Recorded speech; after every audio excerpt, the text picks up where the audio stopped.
Hello, I'm Dave Foley. I will be your guide as we walk along the leading edge of technology, nature, and thought. Together we will journey through a world and peer into a future that is truly real scientific. If you like the nightlife, if you like to boogie and you live in LA, chances are you'll wind up here at a typical Hollywood hotspot, where those who would presume to party may encounter a victim of autogender reversal syndrome. In recent years, we have seen an alarming increase in the incidence of spontaneous sex change, or autogender reversal syndrome, among nightclub doormen, bouncers, and concert security guards. Now, you say an increase. Now, that means this isn't a new problem? Oh, no, not at all. AGRS has been known among this segment of the population for as long as anyone can remember. What is new is the frequency at which it's occurring. In the past, only 2% experienced this. Really? And what would be the current rate? 23%. Oh, that is alarming. It's a lot to get used to, you know? I mean, you can't just get up and leave the house. It takes time to get ready.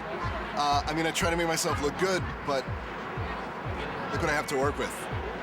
Let's face it, I'm a big girl. I'm lucky. Management has really stuck by me. They've assured me I have a job here as long as I like, except if I get pregnant. Doctor, are there any examples of this occurring in nature? Yes, in the amphibian world.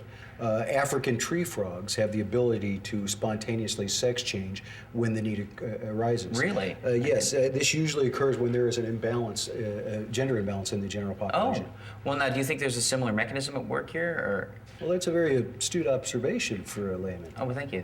But for a scientist, it's pretty half-assed. Oh, well, I mean, sorry. They may appear on the surface to be similar mechanisms, well, yes, but of course, these yeah. are pretty drastically different species. Yeah, that's obvious, Doctor. I mean, tree frogs are tiny. Yes, they're tiny. They're tiny and little these things, I know. bouncers and security guards are massive.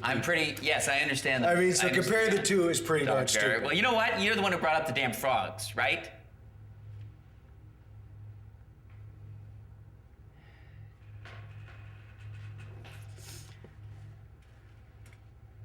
Very uncomfortable.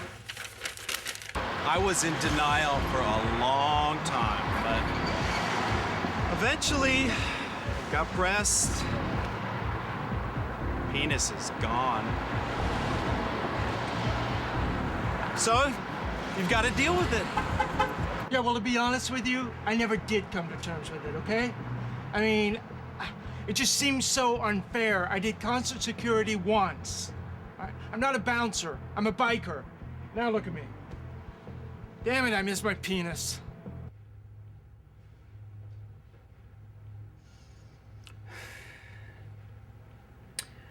Are you any closer to understanding the cause of the syndrome?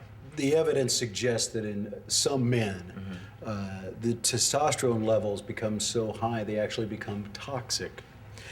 We believe that the spontaneous sex change is a way for the body, the body's way of defending itself against this threat. I see. Is there any chance of it spreading to the general population? There is a possibility among the segment of the population with high testosterone levels, test pilots, NASCAR drivers, meter readers, but you have nothing to worry about. What the hell's that supposed to mean? Have you looked in the mirror? Yeah, what? I mean, come on. You know, you're half a What the f? That's the scientific term. This jerk at the club kept insisting he was on the list. I told him politely that he wasn't. But the jerk won't get out of my face, so I have to get a little physical. So anyway, I'm in court. I'm wearing this nice faux Chanel suit that I got at a big girls all-size designer outlet store. On sale, but still, it's an expensive piece, you know? Then suddenly, I get my period. And I am completely unprepared. I am totally embarrassed, and I think, you know what? It's never going to be the same again. Boy, that guy was a jerk. Kept shouting he was a scientist doing some kind of research. All right, Dr. Al, just to wrap things up, is there any hope of a cure? Yeah, sure. But who cares? I mean, these guys are just paid bullies anyway, power tripping on their little bit of authority. I mean, if you're not a celebrity, like You used to be.